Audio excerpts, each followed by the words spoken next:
Hello, Artondale community. I am so excited to be sharing our school improvement plan with you for the 25-26 school year. I'm Jessica Rosendahl, and I'm the proud principal here at Artondale. Here's an overview of our goals.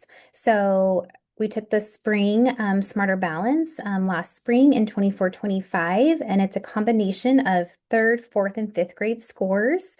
So our goal for this year for ELA and math is to go up by 6%. So for ELA, we're striving for going from 73% to that 79% when we take the Smarter Balance in the spring next year. And then also for math, we're moving from that 68.8 to increase by 6 again from that to 74.8. So we're looking forward to working with students to improve those scores. Attendance, we are also wanting to increase by 5%. So our baseline from last year is at 85.9, and our goal is to go to 90.9, almost that 91%. How we're going to accomplish that is on the following slides to talk about our goal and to also talk about those action steps of what we're going to be doing to achieve those goals. So for ELA, we really took a look at our fall data, and our teachers have created targeted small groups to really identify those specific needs that students have with that differentiated instruction. So we provide interventions that are research-based. We provide extensions for students who are already demonstrating that proficiency. So if you look at our fall iReady, that's on the bottom of the slide. We had 315 out of 365 students take the iReady. We don't include kindergarten, so this is a glance at first through fifth grade. And looking to see, we've got some kids that are achieving that already, that end of the year standard. We have some friends in the middle, and then we have some more intense work that needs to be done. So what we're doing as a school community is everyone is getting that core instruction and implementation of our new CKLA curriculum. In K3, they get 120 minutes of that core instruction and 90 minutes in fourth and fifth grade. During our win time, that's that tier 2 intervention or enrichment for students. So again, those are going to be targeted groups based on what students need during that time, where they'll be working in small groups with teachers. Sometimes we have parent volunteers who come in. Sometimes they're getting additional services from the lab or the resource room. But it's really targeted again based on what those students need. Some students, like I mentioned before, might need that enrichment, and so they're doing extensions beyond the core curriculum to keep achieving and to keep challenging with those needs. Every fall and in the winter and the spring, we also do our data dives. It's where we take a look at the iReady and also Dibbles to really talk about that progress monitoring. How is it going with our students with those diagnostics? And then between those windows, we're also meeting in those RTI meetings with teachers to talk about what are they noticing. So we're tracking the growth of students with students also, where students are tracking their own growth, they're setting those goals, they are reflecting also with their achievement too. We had student-led conferences in the fall, so we've been doing student-led conferences for about 6 years now, and it's a great opportunity. You'll see the picture down below where there's a fifth grader who is sharing what are his strength areas, what's the next step for him, and students set those goals in ELA and math, and sometimes a personal goal. So again, they're all part of the process. The picture up in the top also is that implementation of our new CKLA curriculum. It's really, we're noticing great student engagement, higher vocabulary, and students are really enjoying the text and the stories and filling out graphic organizers and doing all those pieces with those connections.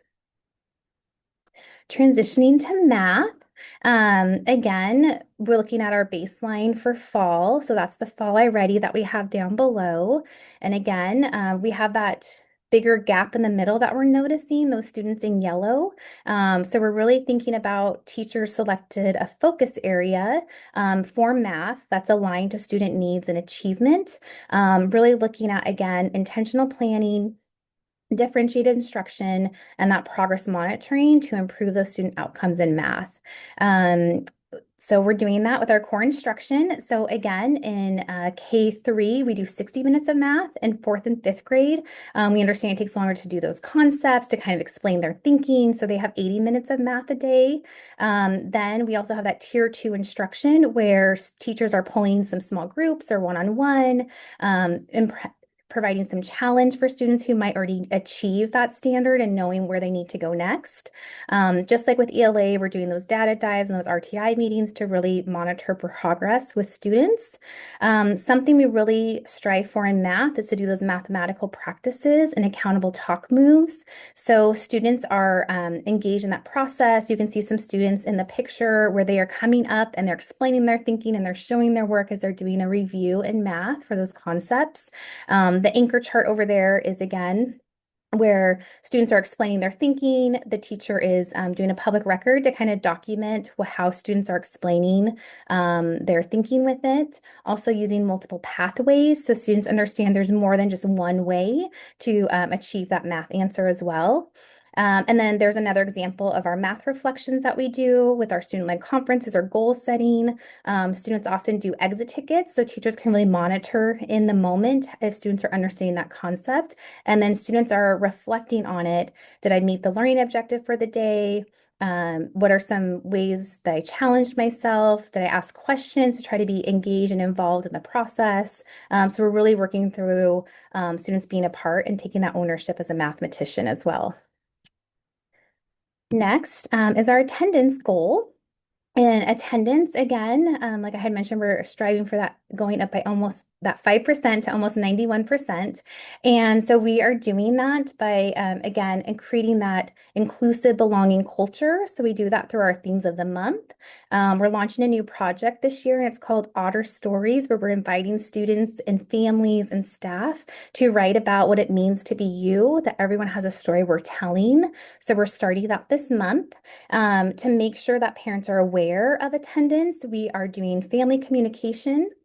We have our You Otter Be Here that you can see on the slide down below, where every student got this at conferences, and we just marked where they are kind of on that tracker. So parents and students could have a visual of where they are. So if they're on track, if they're kind of warning, or if they're chronic, then we're just wanting to make sure they understand the importance of it.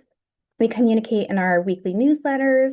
That's another example from Attendance Works, just to really get parents and students to understand the importance of it. And of course, we're monitoring that data. Every day we have our video in the main office that you can see right there. It's a snapshot of it. So who had the best attendance for the grade level, and just really monitoring to see and look for those trends as well. And then we will work with families and with students to try to, if there's any barriers, and it's all of us working together as a team. So that is a little bit about Artondale. It's such a wonderful community. I'm so proud to be leading us again this year, and what an amazing staff, community, and students. And I hope you enjoyed our SIP presentation. Thank you.